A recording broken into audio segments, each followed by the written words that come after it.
एक बार बगीचे में कुछ बच्चे आम तोड़ रहे थे। उनमें से एक बच्चा ऐसा था जो कि चुपचाप पेड़ पर बैठा था और वो अपने अन्य मित्रों को भी मना कर रहा था। वो बार बार कह रहा था कि आम मत चुराओ, नहीं तो माली आ जाएगा और तुम्हारी पिटाई होगी।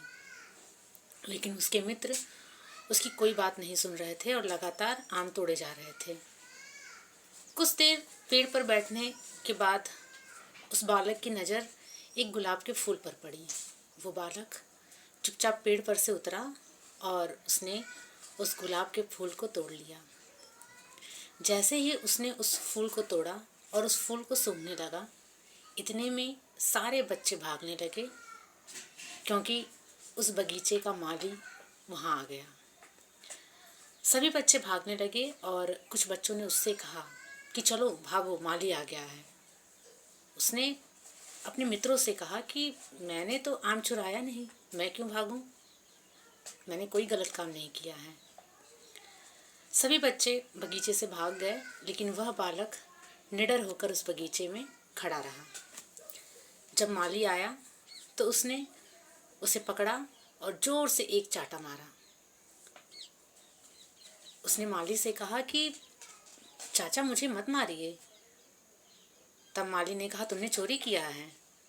उस बालक ने माली से कहा कि मैंने आपका आम नहीं चुराया है, मैंने कोई चोरी नहीं किया है और आप इस तरह से मुझे मत मारिए, क्योंकि मेरे पिता नहीं हैं। तब माली ने कहा कि तुमने मेरे बगीचे से आम नहीं चुराया है, लेकिन फूल तो तोड़ा है। तुमने मेरे बिना अनुमति के इस फूल को तोड़ा है, तो ये भी तो चोरी है, ये भी तो अपराध है। और जहाँ तक तुम्हारा ये कहना कि तुम्हारे पिता नहीं हैं, तो तुम्हें और अच्छे आचरण का पालन करना चाहिए। तुम्हें अपने व्यक्तित्व को और अच्छा और उज्जवल बनाना चाहिए, ना कि चोरी जैसा गलत काम करना चाहिए।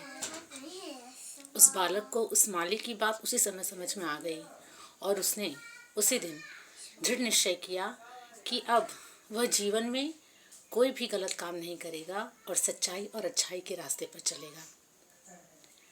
ये बालक कोई और नहीं बल्कि हमारे देश के दूसरे प्रधानमंत्री माननीय लाल बहादुर शास्त्री जी थे, जिन्हें बचपन में नन्हे नाम से जाना जाता था।